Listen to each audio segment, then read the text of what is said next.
The young Utah Jazz show a great deal of mental fortitude. They fight, can't make a shot. And that prevents you from winning basketball games, particularly when they have Luka Doncic. We're talking about it next on POSTCAST.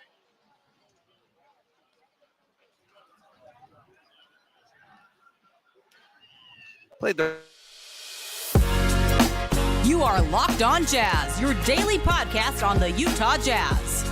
Part of the Locked On Podcast Network, your team every day. Well, the Utah Jazz battled tonight. They led at the end of 27-26, went down by 9, then eventually trailed by 19, got it back down to 7 at one point. All in a night where they very easily, on a back end of a back-to-back, coming out of Oklahoma City and shoot 4 of 30 from 3, are -9 in the free throw discrepancy. This thing could have been super ugly, and we talk a lot about, like, letting go of the rope or not. Like, I got to give these guys a ton of credit tonight. They've lost a lot. They've lost 13 of their last 16, now 14 of the last 17. They really didn't let go of the rope at all tonight. Will Hardy, I don't know what his press conference is going to say tonight, but I think he's got to be really pleased with the level of effort and focus and mental kind of fight he got out of his guys tonight.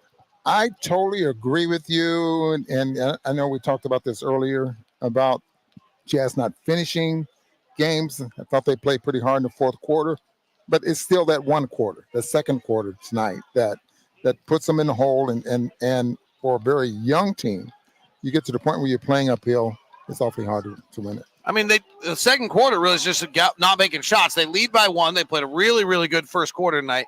And then they don't make a field goal to the 7:29 mark of the second quarter. In fact, the Jazz in that second quarter shot 6 of 19 and 0 of 9 from 3, I think it was. The Jazz hit 1 3 in the first half, 1 of 15.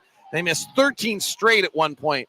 I mean, that's just really, Lowry goes 1 of 9, Hendricks 1 of 3, Keontae 1 of 4, Sexton 0 for 3, Sensabaugh 0 for 4. Some of this is, if we're honest, we don't have very good shooters right now. Keontae came in 4 of his last 24, and he's now 5 of his last 29. Bryce came in 1 of his last 20. He's now 1 of his last 24. So some of this is that, hey, we got some guys taking shots that aren't making them right now. But sometimes it just happens, and a good question from Matt Law, wondering, like, was ball movement the issue? I don't think so. They actually, I thought, got a lot of decent looks the other night. They got 15 corner threes. I'll look up what they got tonight. Shots didn't go in, and guys had looks and just couldn't knock them down right now. That I agree with that. And you have to make short shots in order to win basketball games. But you also have to think about the type of shots that you're getting. And I just think right now, if that one quarter is killing the Jazz, and tonight again it was the second quarter, but when you put together the kind of light up that the Jazz are putting out there on the floor, sometimes you can see the frustration and Will taking it out on the officials too as well. But you can just see the frustration with him. He took it out on the officials because the officials sucked him. Yeah, I agree with that. They did. They totally sucked. I'll just say that. I thought it was brutal. Okay, sorry, I didn't interrupt you. That's fine. I'm still pissed. Yeah, but I'm sour. This is the fight the Jazz are going to have going through the rest of the season. Tonight, by the way, is the worst three-point percentage in any game in franchise history when taking 23s in a game. So certainly had the script. Jazz shot 66% from twos tonight. That's the first time they lost a game where they shot over 65% from 3 all year. Thank you to Tyler Gibb, who's done that. Jazz have never shot 10% or worse when attempting 16 or more threes, and they finished the night at 13%. So they did exceed that. One thing on the defensive end, while generally the Jazz defense was pretty good, Daniel Gafford ends up with 8 dunks tonight. I mean, they had a dunk fest on the Jazz tonight. But honestly, the Jazz defensive rating was a 113 tonight. Dallas comes in with a 119. So if the Jazz, who were 30th in the league defensively recently, held someone 6 points below their rate, now the Jazz on a night where the Jazz offense was in the 5th percentile. I will say this, and I'm not going to belabor it. I belabored it on the broadcast. The reason the offenses were down tonight is because the officials just let the ball handler get manhandled, I thought, all night long. That was my observation. Ron can comment if he thinks I'm wrong on that, but I thought the ball handlers just got mauled all night. So the bottom line is, okay, can you or these young players start to make those adjustments and start to playing the way that your opponents are playing? Or can they do it? I listened to Jason Kidd talk about being physical, playing physical. I hear coaches say that quite a bit.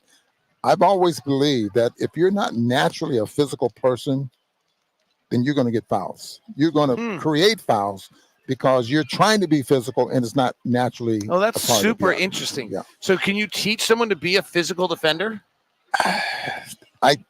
Maybe so. If you're going to pick up fouls trying to do it.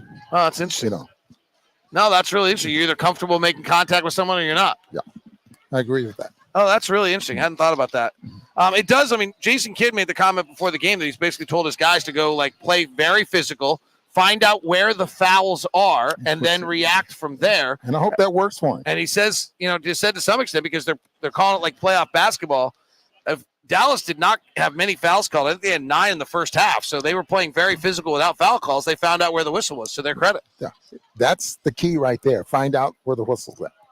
Jazz get Colin Sexton has another brilliant game. I mean, he's just really great. Like he's got 20 points, 9 of 14 shooting, 4 of 5 from the field. This guy is just crazy efficient, unbelievable inside the paint, and just doing great things for the Jazz. Yeah, played 33 minutes tonight, and they needed him to play 33 minutes tonight. But you're absolutely right. He is that energy that Will talks about all the time that you can put in the ball game. You're going to get it out of him. And it's not like his field goal percentages are bad. I mean, he's always good from the field. I mean, 9 for 14 here tonight. And, comes up with 5 assists. Perfect player for a team like the Jazz coming off the bench. Craziest thing to me about tonight and just this kind of whole stretch is the different defensive matchups Taylor Hendricks getting on a night in and night out basis. Tonight he had Luka Doncic.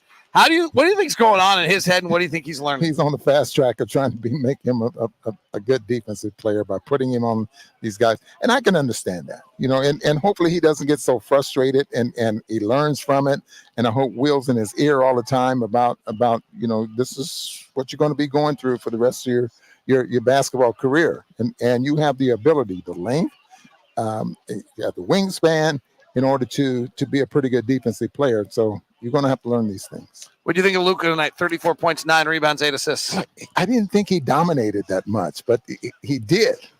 Sometimes you can dominate, and all of a sudden he's making shots from all over the place and getting to the free throw line. I just thought that he just played a careful, typical Luka game. What were the turnover numbers on Luka tonight? Did he turn it over? 4 turnovers tonight. They had 13 turnovers. We had 18. Keontae had 6 of them. Chris Dunn had 4 of them tonight, as we mentioned, just very, very physical. One thing on Keontae that I think is interesting, teams are picking him up at about 75 feet. It does seem like there's a book out right now that somebody along the way started picking him up at 75 feet, got away with it, and now everyone's doing it. That's got to be wearing him out. Think about this. If they're picking him up and making him change directions, he's barely getting over the timeline of 16 with 16 seconds. Now he still has to change directions in order to get into the offense. And sometimes you can see he's trying to direct traffic out there. And how many times did you see, he makes his first pass with 10 seconds on the clock, 9 seconds on the clock. Now you can't get into those second and third options if you're trying to run a pick and roll. So I'd like to see him set a guy up, just get up the floor real fast and make something happen there, rather than going back and forth and going between his legs. Might be getting tired too. That's a lot of work, 33 minutes a night, and these guys guarding him at that level. And then he had Shea for a little while last night. The other guys, he had Kyrie at parts tonight. So good night off of them before we head to Houston. All right, stars tonight, Ron Boone. Boy, oh boy, oh boy. Colin Sexton. Colin Sexton for sure, and I'm going to go Walter Kessler. Colin Sexton might take the team lead in stars here pretty soon. Yeah. Lacey will update us. And Walker Kessler tonight, 7 for 7 from the field, 14 points, 9 rebounds, 2 assists. And it wasn't just dunks. It was predominantly layups and things.